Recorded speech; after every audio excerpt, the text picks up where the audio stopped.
അസ്സലാമു അലൈക്കും വറഹ്മത്തുള്ളാഹി വബറകാതുഹു. ഹായ് കുട്ടികളെ, എല്ലാവർക്കും സുഖമാണെന്ന് വിചാരിക്കുന്നു. ഇനി നമ്മളൊക്കെ സ്കൂളിലൊക്കെ പഠിക്കുന്ന സമയത്ത് ഉണ്ടാക്കിയ ഉണ്ടംപൊരിയില്ലേ, അതാണ് ഉണ്ടാക്കുന്നത് കേട്ടോ. അപ്പോൾ അതിന് ശർക്കര ഞാനും പാനി ഉണ്ടാക്കി വെച്ചിട്ടുണ്ടായിരുന്നല്ലോ. അപ്പോൾ ആ പാനി വെച്ച് കണ്ടിട്ടാണ് ഇന്നത്തെ പണി. അപ്പോൾ ഇതെല്ലാം കൂടി ഇതിക്കുള്ളതല്ല കേട്ടോ. ഇതിപ്പോൾ ഞാൻ തേങ്ങ ഉണ്ടാക്കാനായിട്ട് എടുത്തതാണ്. അപ്പോൾ നമുക്ക് വേണമെങ്കിൽ ഇതുപോലെ ആക്കിയാണ്ടിട്ട് ഹനിയാക്കിയാണ്ടിട്ട് വെച്ചാൽ നമുക്ക് എന്തെങ്കിലും ഒരു പണി ഉണ്ടാക്കുന്ന സമയത്ത് എന്തെങ്കിലും ചെയ്യുന്ന സമയത്ത് പെട്ടെന്ന് ആക്കാൻ പറ്റുമല്ലോ. അപ്പോൾ അതിന് വേണ്ടി കാണിട്ട് എളുപ്പപ്പണി ഉണ്ടാക്കി വെക്കണം കേട്ടോ. അപ്പോൾ ഇതുപോലെ ആക്കിയിട്ട് ചെയ്തെടുക്കുക. നമുക്ക് എത്ര വേണം അതിനനുസരിച്ച് എടുക്കാം. അപ്പോൾ 1.5 കപ്പിൻ്റെയാണ് ഉണ്ടാക്കുന്നത്. 1 കപ്പ് 3 കപ്പ് പൊരിക്ക് 1 കപ്പ് ഇതാണ്. ഞാൻ 4 കപ്പ് പൊരിക്ക് 1.5 കപ്പ് പാനിയാണ് എടുത്തത്. 1.5 കപ്പില്ല, ഫുള്ളായിട്ടില്ല, ഫുള്ളായി എടുക്കണില്ല. 1.4 കപ്പ് ഉണ്ടാവും. ഇതുപോലെ ആക്കിയാണ്ടിട്ട് സിറപ്പാക്കിയാണ്ടിട്ട് വെച്ചാൽ നമുക്ക് എന്ത് സാധനത്തിന് വേണമെങ്കിൽ ശർക്കരയും ഇതെല്ലാം കൂടി ചേർക്കണം. ഇത് ഹനി എടുക്കണം. ആ ഒരു രീതിക്കുള്ള ഇതിന് എല്ലാത്തിനും പറ്റും കേട്ടോ. ഈ റെസിപ്പി ഞാൻ നന്നായിട്ട് ആക്കിയാനായിട്ട് അപ്ലോഡ് ആക്കിയതാണ്.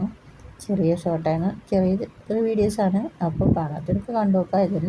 ഇതിപ്പോൾ മനസ്സിലാവണില്ലേ നിങ്ങൾക്ക്? അപ്പോൾ ഇത് കണ്ടാൽ മതി. അപ്പോൾ ഇതുപോലെ ആക്കിയാനായിട്ട് ഇതാക്കിയതിന് ശേഷം ഇത് എന്താണ് ചെറിയ ഫ്ലെയിമാക്കുക, വലിയ ഫ്ലെയിമാക്കുക, അങ്ങനെ ആക്കിയാനായിട്ട് ചെയ്തെടുക്കണം. കാരണം എന്താണെന്ന് വെച്ചാൽ ഇത് വേഗം തിളച്ച് പോവും. അപ്പോൾ ഇതൊക്കെ ശ്രദ്ധിക്കണം, നന്നായിട്ട് നോക്കണം. നന്നായിട്ട് നോക്കാഞ്ഞാൽ അടുപ്പ് നല്ല ഉഷാറാവും. അപ്പോൾ ഇതിങ്ങനെ കയ്യിലിങ്ങനെ ഒട്ടി പിടിക്കുന്നത് പോലെ നമ്മൾക്ക് തേൻ തൊട്ടാലേ അറിയില്ലേ, അതുപോലെ ഇങ്ങനെ കയ്യിലിങ്ങനെ ഒട്ടി പിടിച്ചുകൊണ്ടിരിക്കും. അപ്പോൾ ആ ഒരു രീതി ആയാൽ നിങ്ങൾക്കത് ഫ്ലെയിം ഓഫ് ആക്കിയാണ്ട് നിങ്ങളത് മാറ്റി വെക്കുക. ഒരു പാത്രത്തിലേക്ക് അരിച്ച് കണ്ടിട്ട് വെക്കുക. ഞാൻ വീണ്ടും അരിക്കുന്നുണ്ട്, കാരണം ഇത് ഇവിടെ ഓറഞ്ച് സ്റ്റേർട്ട് ആയത് കാരണത്താൽ വേണ്ട എന്തെങ്കിലും എന്തെങ്കിലും കൊഴിഞ്ഞിക്കണമെന്ന് പറയാൻ പറ്റില്ലല്ലോ.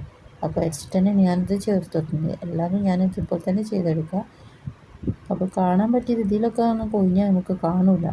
ഞാനിത് അരിച്ചിട്ട് തന്നെ വെക്കുന്നത്. പിന്നെ അതിൽ ബബിളുകൾ കാണുമ്പോൾ അത് മാറ്റി കൊടുക്കുക. പിന്നെ ഒരു പാത്രത്തിൽ വെള്ളം ഒഴിച്ച് കണ്ടിട്ട് അതിൽ ഇറക്കി വെച്ച് കണ്ടിട്ട് ഒന്ന് അടച്ച് വെച്ചിട്ട് തന്നെയാണ് ഞാൻ ചെയ്തെടുക്കുന്നത് കേട്ടോ. അതിൽ ഇടയ്ക്ക് ഇങ്ങനെ വിയർപ്പിൻ്റെ ഇതുണ്ടാവും, അതിങ്ങനെ തുടച്ച് കൊടുക്കുക. അതിലേക്ക് ഇറ്റാതെ നോക്കുക. ഇനിയിപ്പോൾ ഞാൻ ഇത് പൊരിയുണ്ടുണ്ടാക്കാൻ പോകുന്നു കേട്ടോ. അപ്പോൾ ഇതുപോലെ ആക്കിയിട്ട് ചെയ്ത് കൊടുത്തോളൂ. നല്ല ടേസ്റ്റാണ് ഇത് കഴിക്കാനായിട്ട്. നമ്മൾ സ്കൂളിലൊക്കെ പഠിക്കുന്ന ടൈമിലല്ലേ ഈ ഒരു പൊരിയുണ്ട കഴിക്കുക. അപ്പോൾ ഞാൻ ഈ ഒരു കപ്പിന് 250 ഗ്രാമിൻ്റെ കപ്പാണ് കേട്ടോ. ആ കപ്പിന് ഞാൻ 4 കപ്പാണ് എടുക്കുന്നത്. 3 കപ്പായിരുന്നു എടുക്കാൻ വിചാരിച്ചത്, പക്ഷേ 4 കപ്പാണ് എടുത്തത്.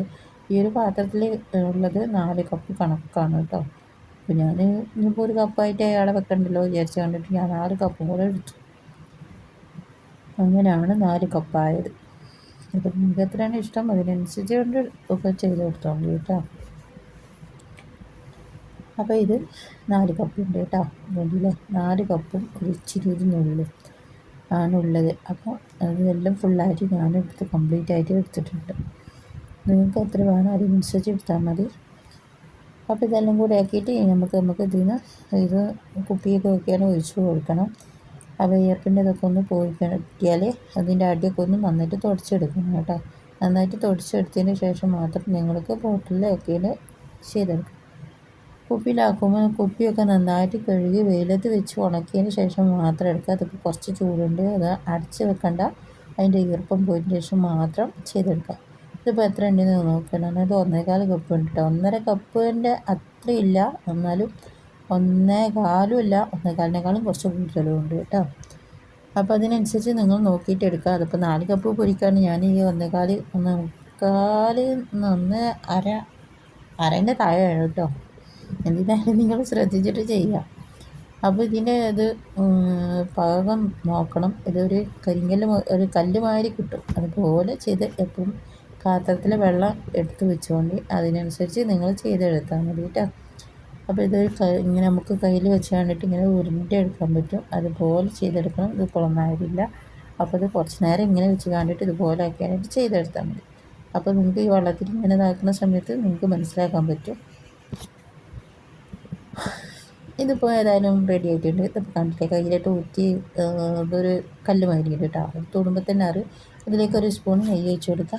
ചെറിയ ഫ്ലെയിമാക്കി കൊടുക്കുക. എന്നിട്ട് നമ്മൾ പൊരിയവലി ഇട്ട് കൊടുക്കുക. പൊരിയവലല്ല, പൊരി ഇട്ട് കൊടുക്കുക. എന്നിട്ട് ഇത് നന്നായിട്ടാക്കുക. ഇത് നല്ല ചൂടായത് കാരണത്താൽ ഞാനൊരു പ്ലേറ്റിൽ അങ്ങോട്ട് മാറ്റി വെച്ചു. ഉരുണ്ട കുറ്റാൻ നേരമില്ല, കൈയൊക്കെ പൊള്ളാം, നല്ല ചൂടുണ്ടാവും. അപ്പോൾ ഞാൻ പ്ലേറ്റിൽ അതുപോലെ ആക്കിയിട്ട് പരത്തി വെച്ചതിന് ശേഷം പരത്തി വെച്ചിട്ടുണ്ടെങ്കിൽ നിങ്ങൾ ആ ചൂടോടുക്ക് തന്നെ കട്ട് ചെയ്ത് കൊണ്ട് എടുക്കുക. എന്ത് പറ്റിയ അമളി നിങ്ങൾക്ക് പറ്റരുത്. പിന്നെ കട്ട് ചെയ്യാൻ ഭയങ്കര പാടായിരുന്നു. അപ്പം പിന്നെ പിറ്റേ